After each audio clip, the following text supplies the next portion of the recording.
જય શ્રી કૃષ્ણ, રાધે રાધે.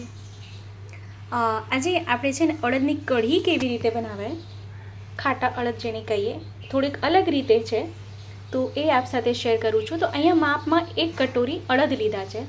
અડદને છે ને સરખા ધોઈ લેવાના 3-4 પાણીથી. અને કઢી છે ને ખૂબ જ સુંદર થાય છે. તો પહેલાં એને છે ને સરખું 3-4 પાણીએ આપણે ધોઈ લઈએ.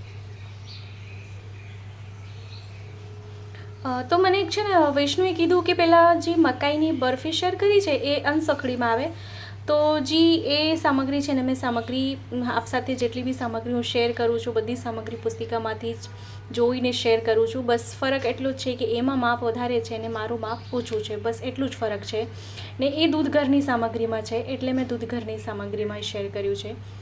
સરખા ધોઈ લીધા અને એમાં 2 ગ્લાસ પાણી, એટલે અડદ છે ને પાણી વધારે લે તો એમાં છે ને 8 થી 10 વિસલ કરવી પડશે. 8 થી 10 સીટી એને કરવાની.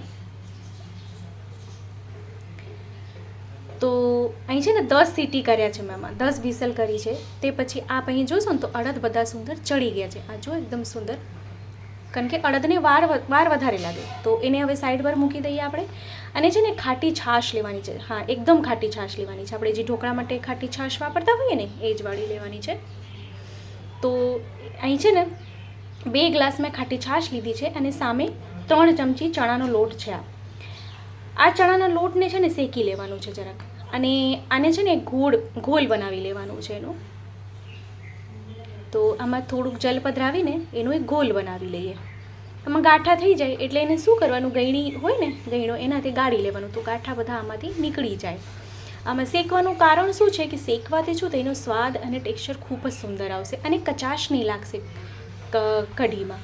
તેને આ ગયણી લીધી છે મેં ગયણો, આમાં છે ને ગાળી લઈએ તો શું છે એમાં જેટલા ગાંઠા છે જો અહીં ઉપર છે આવા બધા નીકળી, એને ચમચીથી બધું આમ કરી દઈએ તો બધા નીકળી જાય. હવે આપણે આમાં મસાલો કરવાનો છે. જો આ અડદમાં આપણે વઘાર નથી કરવાનો. આપ અગર કરતા હોય તો કમેન્ટ ચોક્કસથી કરશો. અહીંયા પહેલાં શું કર્યું, આપણે પહેલાં 2 ચમચી, એટલે ઘરની ચમચી નોર્મલ કહું તો 1 ચમચી લાલ મરચું પાવડર, 1 ચમચી ધાણા જીરું, હળદર અડધી ચમચી, મીઠું સ્વાદ મુજબ. અને બીજી બાજુ શું કર્યું, અડદને છે ને 5-6 પાણી ધોઈ લેવાના. જ્યારે બફાઈ જાય ને ત્યારે પણ એને ધોઈ લેવાના, કારણ કે એમાં કળાશ ઉતરે. તો એને ધોઈ સરખા લેવાના જેથી કળાશ એની બધી નીકળી જાય.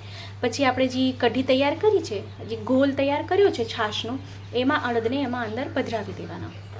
હા, પણ અડદને ધોઈ ચોક્કસથી લેવાના 5 થી 6 પાણીએ, નહીં તો કઢી કાળી બનશે, પીળી નહીં થાય કઢી. તો એને સરખી રીતે આવી રીતે મિક્સ કરી લેવાનું. અને સરખું નીચે ગેસની નીચે જ પહેલાં મિક્સ કરવાનું, પહેલાં ગેસ પર નહીં મૂકવાનું, નહીં તો તરત જ એમાં ગાંઠા પડવા મળશે.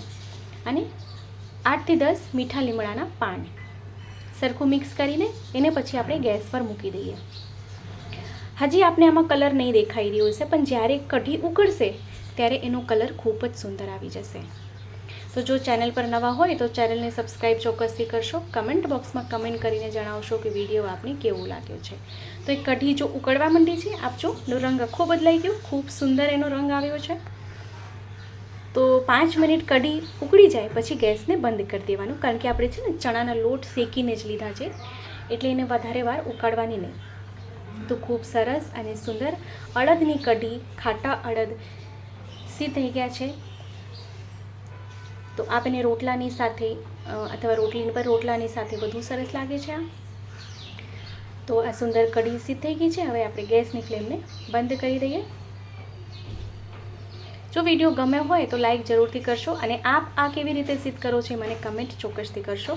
હવે આપણે એને એક બાઉલમાં કાઢી લઈએ.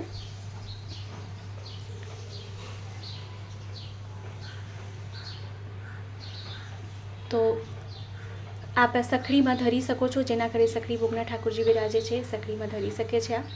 તો ખૂબ સરળ અને સુંદર ખાટા અડદ એટલે અડદની કઢી સિદ્ધ થઈ ગઈ છે. તો આપને વિડીયો જો ગમ્યો હોય તો આપણા ગ્રુપમાં શેર ચોક્કસથી કરશો, જેથી વધુથી વધુ લોકો સુધી વિડીયો પહોંચી શકે. અને તો આપણે ફરીથી મળશું નવા વિડીયો સાથે. ત્યાં સુધી આપ સૌને મારા જય શ્રી કૃષ્ણ.